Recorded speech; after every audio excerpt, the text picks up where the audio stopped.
La muerte de Mussolini, la historia del hombre que nunca existió y cuyo cadáver reposa en un cementerio de Huelva, la División Azul, las aventuras bélicas del fascismo, la campaña del norte de África, el desembarco aliado en Sicilia, son algunos de los episodios que les contamos hoy en memoria de la guerra. Mussolini ha pasado de la falsa euforia a la derrota absoluta. Aunque Hitler lo ha liberado de su prisión en el Gran Sasso, al Duce, al caudillo fascista le quedan menos de 2 años de vida. Se combate en suelo italiano una de las batallas más ásperas de la historia, Monte Cassino.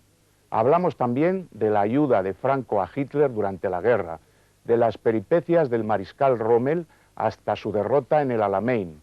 En resumen, un periodo dramático y denso en acontecimientos.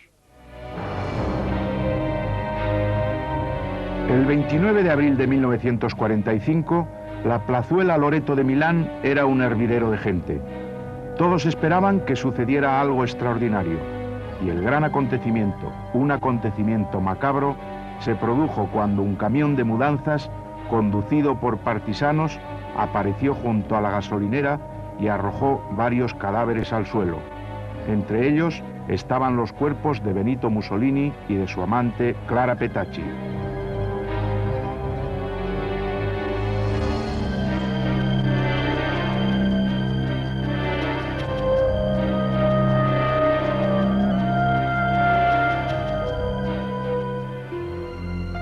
Mussolini fue un personaje dotado de una cierta ambigüedad. Educado en el ambiente apasionado de la Europa socialista, deseoso en su juventud de construir un mundo solidario y combativo frente al capitalismo, antimilitarista convencido en su primera época, llegó a ser un verdadero tirano y a crear un sistema belicista adornado por una mitología levantada sobre el culto de la muerte, sobre las calaveras, los cementerios y los lutos.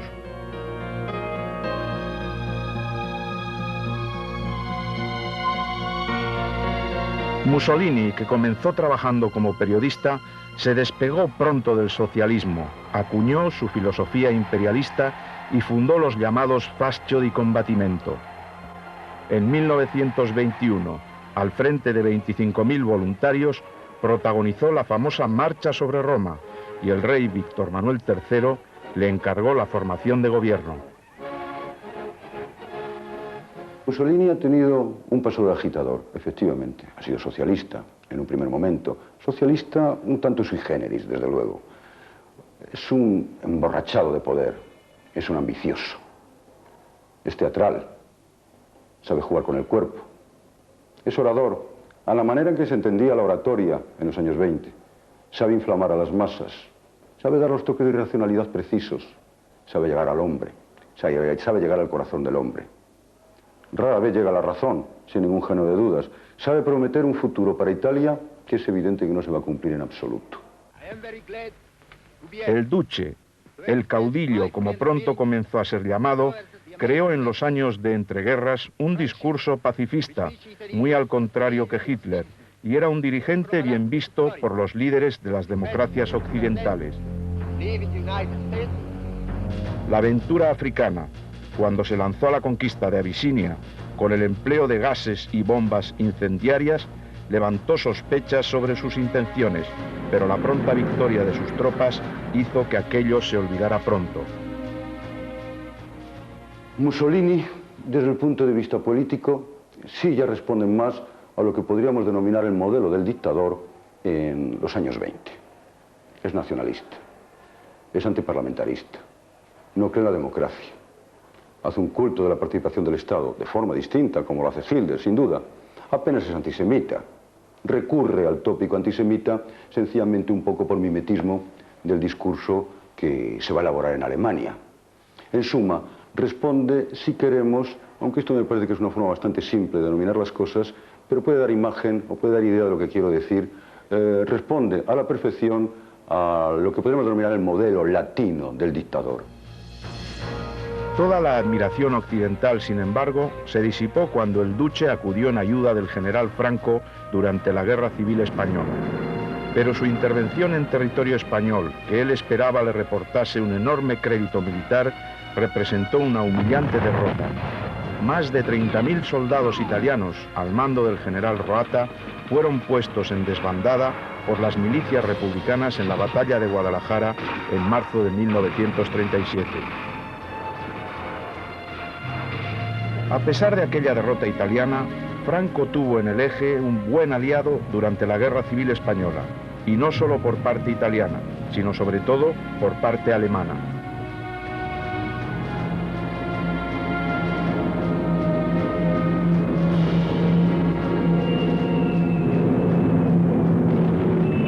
El bombardeo de Guernica, considerado por algunos historiadores como el primer acto de la Segunda Guerra Mundial, fue la acción de guerra más destructiva protagonizada por la Legión Cóndor alemana.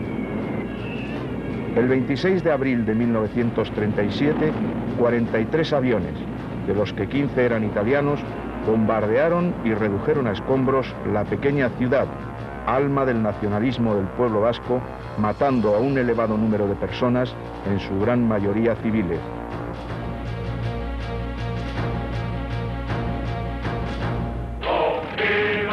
La Legión Cóndor, enviada por Hitler para ayudar a Franco en marzo de 1937, la componían 5.000 hombres y unos 100 aviones, entre bombarderos, cazas y aparatos de reconocimiento. La deuda española, mejor dicho, de la España de Franco, con las potencias fascistas fue una deuda muy importante, pero que fue solucionada desde el punto de vista económico de manera muy diferente en el caso de Italia y el de Alemania. Italia fue muy generosa porque era muy megalómana, es decir, Mussolini quería tener como una especie de satélite político en la España de entonces.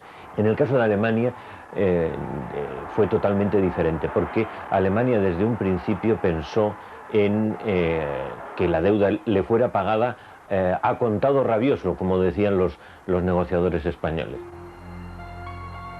Junto con la deuda económica acumulada, Franco hubo de devolver a Hitler muchos favores en los días de la Guerra Mundial.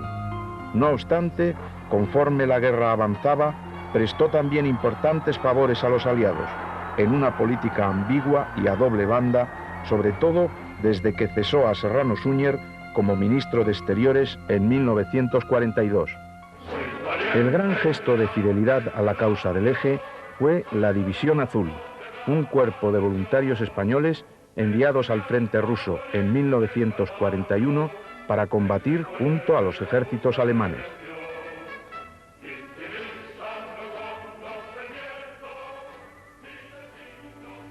Arturo Espinosa Poveda, que hoy tiene 74 años de edad, era un joven falangista de Valdepeñas cuando Serrano Suñer, a la voz de Rusia es culpable, abrió el banderín de enganche para la División Azul. Se alistó entre los primeros. En años posteriores a la guerra, desempeñó altos cargos políticos y sindicales en el régimen de Franco, desde procurador en Cortes a secretario general de sindicatos y consejero del Reino. Hoy vive jubilado en un barrio residencial de Madrid. Surgió el eslogan de Ramón Serrano Suñer en 24 de junio en Madrid, Rusia es culpable, que nosotros siempre hemos traducido por el comunismo es culpable, Rusia, el pueblo ruso, nunca lo hemos entendido así, y se abrieron los banderines de enganche en la jefatura comarcal del SEU de Valdepeñas, que yo ostentaba, era el titular de ella, para que se enrolaran aquellos que quisieran enrolarse libre y voluntariamente. En total fueron casi un centenar de jóvenes valdepeñeros los que se alistaron para luchar contra el comunismo soviético. Ambos nos han marcado definitivamente en nuestras vidas el recuerdo de nuestros caídos. Dejar en aquellas tierras 5.000 jóvenes en números redondos, enterrados en los sitios más diversos, en los cementerios más amplios, que son los que estaban ubicados cerca de los hospitales, en Grigorovo, en Mestelevo, en Sluz, en Pavlov, Sluz es Pavlov en ruso, pues viene a nuestro recuerdo permanente.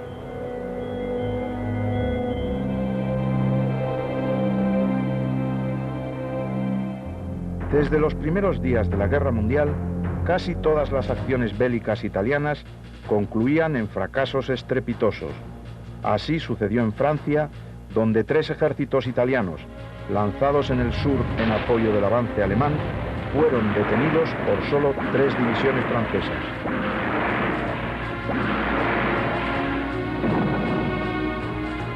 Más tarde, Mussolini decidió atacar por sorpresa el sur de Europa, sin comunicárselo siquiera a sus aliados alemanes.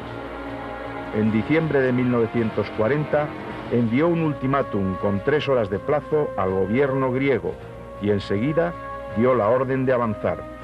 Pero solo 10 kilómetros más adelante, los griegos detuvieron al ejército italiano y 3 días después, cogiéndolo por sorpresa, lo derrotaban, causándole más de 20.000 bajas y haciendo 5.000 prisioneros.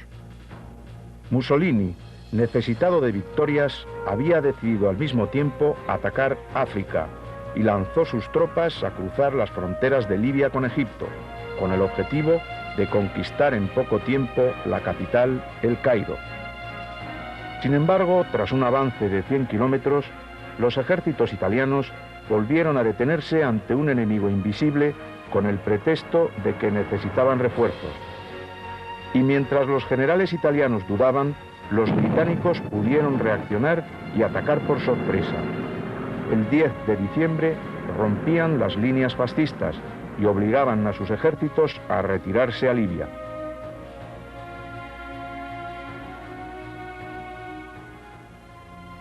Los desastres en sus frentes mediterráneos convencieron a Mussolini de la necesidad de implicar a España en la guerra. El 12 de febrero de 1941, Franco y el Duce se encontraron en Bordighera. En la entrevista, intentó convencer a Franco para que declarase la guerra a los aliados y tomase Gibraltar. Pero Franco, una vez más, repitió su letanía: carezco de material, de carburante, de cañones y hasta de pan. Franco se despidió del Duce, dándole un fuerte abrazo y declarando: es un verdadero genio, la mayor figura política del mundo. La verdad es que sentía más aprecio por Mussolini que por Hitler, pero no accedió a entrar en la guerra. Los platos que Mussolini rompía en sus aventuras bélicas tenía que repararlos Hitler. Para remediar el desastre africano, envió a Trípoli el 12 de febrero del 41 un pequeño contingente de 10.000 hombres al mando del general Rommel, el Afrika Korps. Al mismo tiempo, destacaba 5 cuerpos de ejército al sur de Europa con el objetivo de liquidar las resistencias yugoslava y griega.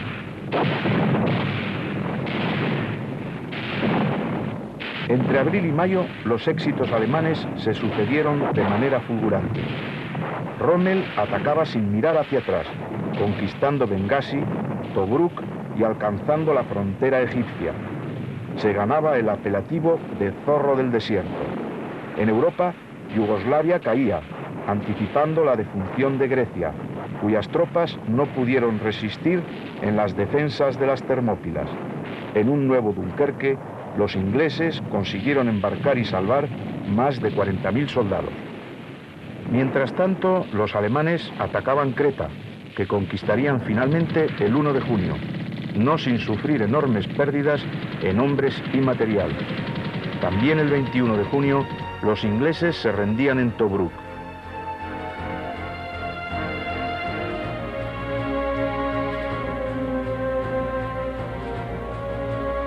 Rommel recibía su bastón de mariscal y avanzaba hacia el Alamein. Los aliados, por su parte, lanzaron la operación Torch, Antorcha, desembarcando grandes cantidades de tropas en Casablanca, Orán y Argel. El control inglés de Gibraltar y de Malta acabó por asfixiar las vías de suministro de Rommel.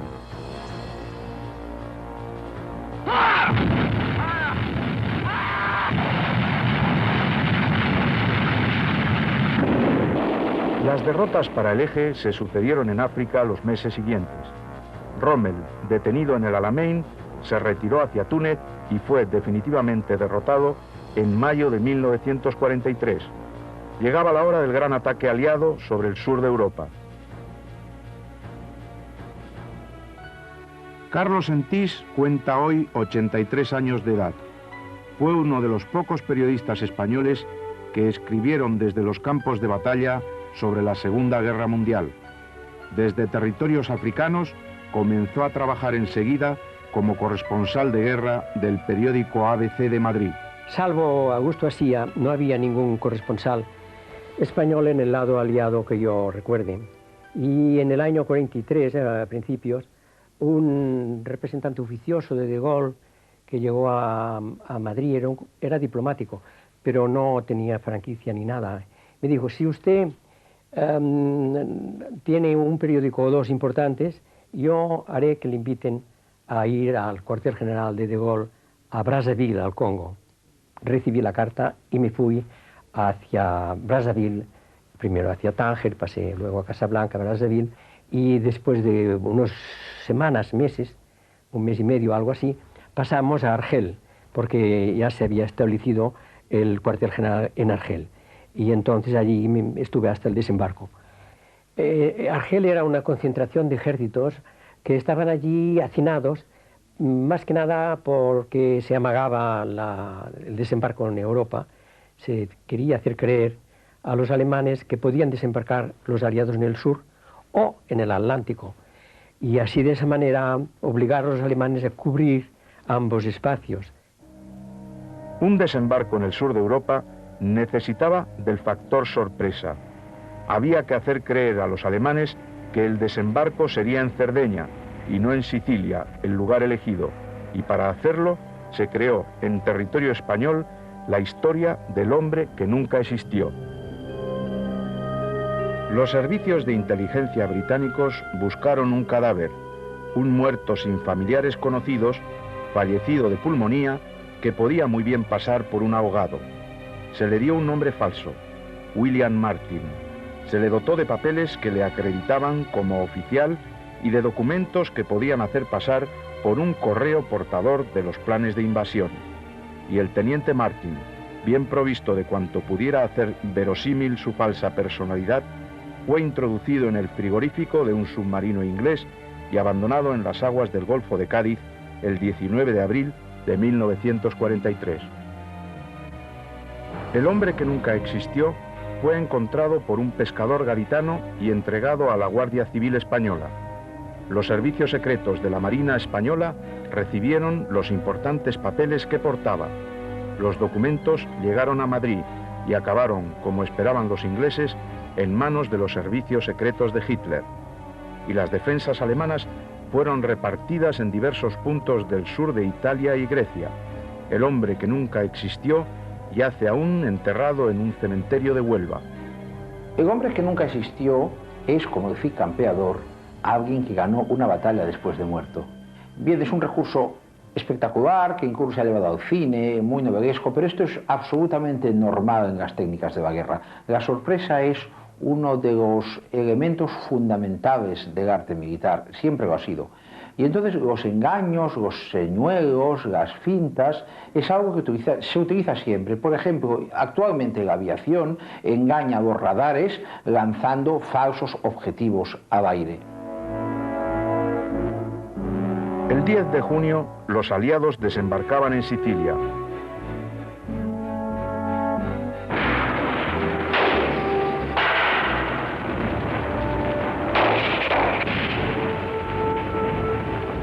Desde Sicilia, todos los caminos conducían ya a Roma. La posición de Mussolini se hacía insostenible tras sus derrotas.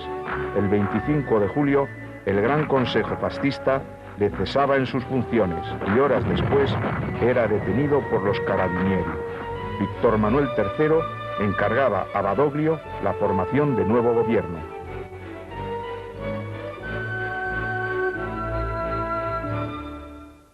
El día 25 de julio del año 43, cuando el Consejo Fascista cesa, porque le cesó a Mussolini, pues naturalmente se organizó un gran revuelo. Y al día siguiente, yo fui con un hermano mío a recorrer las calles de Zagreb y teníamos gran interés, gran curiosidad por saber qué es lo que había pasado en el cuartel general del Fascio italiano. Y sorprendentemente nos encontramos que en el jardín que rodeaba el edificio, pues prácticamente estaba sembrado de camisas negras. Este es un dato curioso y divertido un poco de la mentalidad de los italianos con respecto al partido fascista. Durante los días siguientes, Mussolini fue trasladado de cárcel en cárcel hasta que se le internó en el refugio del Gran Sasso en Los Abruzos. Allí, en un audaz golpe de mano, los paracaidistas alemanes le liberaron el 12 de septiembre de 1943.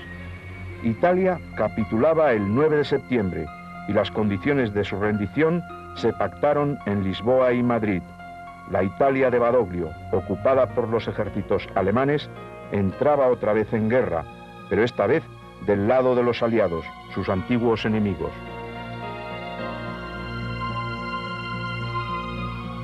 Mientras que en el norte del país Mussolini ponía en pie una nueva administración, la llamada República de Salò, y ejecutaba a los dirigentes fascistas que habían conspirado contra él, los invasores aliados avanzaban con gran dificultad por el sur y eran detenidos en las colinas sobre las que se levantaba un monasterio benedictino cuyo nombre se haría famoso en la historia, Monte Cassino. Allí se libró la más dura batalla por Italia y los muertos de ambos bandos se contaron por millares.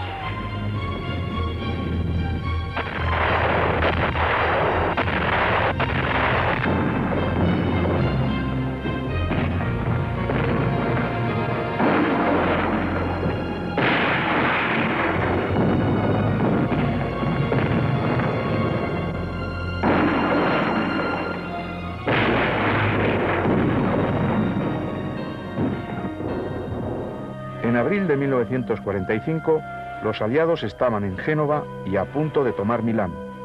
Mussolini emprendió entonces su huida hacia Dongo, acompañado de su amante Clara Petacci.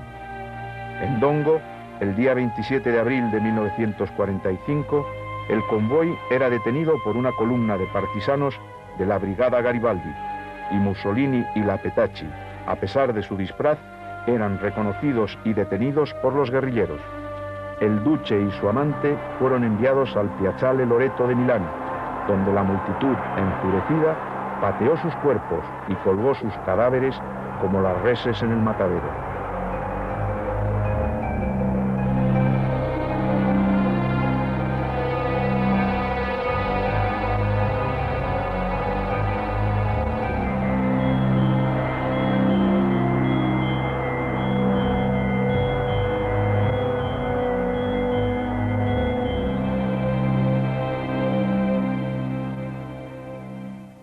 Mañana nos ocuparemos de los últimos días de Hitler, que se quedó solo con un puñado de fieles servidores en su búnker de la Cancillería de Berlín. ¿Cómo se explica el fenómeno del nazismo? La irresistible ascensión al poder de Hitler a través de las urnas. Hitler, el cabo austríaco herido en las trincheras de la Primera Guerra Mundial. Del cero al infinito y de nuevo al cero. Hitler vivió desde su subida al poder por medio de las urnas en 1933 hasta abril de 1945 una fiebre de victorias y derrotas, estas definitivas. La conferencia de Yalta certifica la derrota de Alemania. Es el triunfo absoluto de Stalin. El telón de acero no tardará en caer sobre el continente.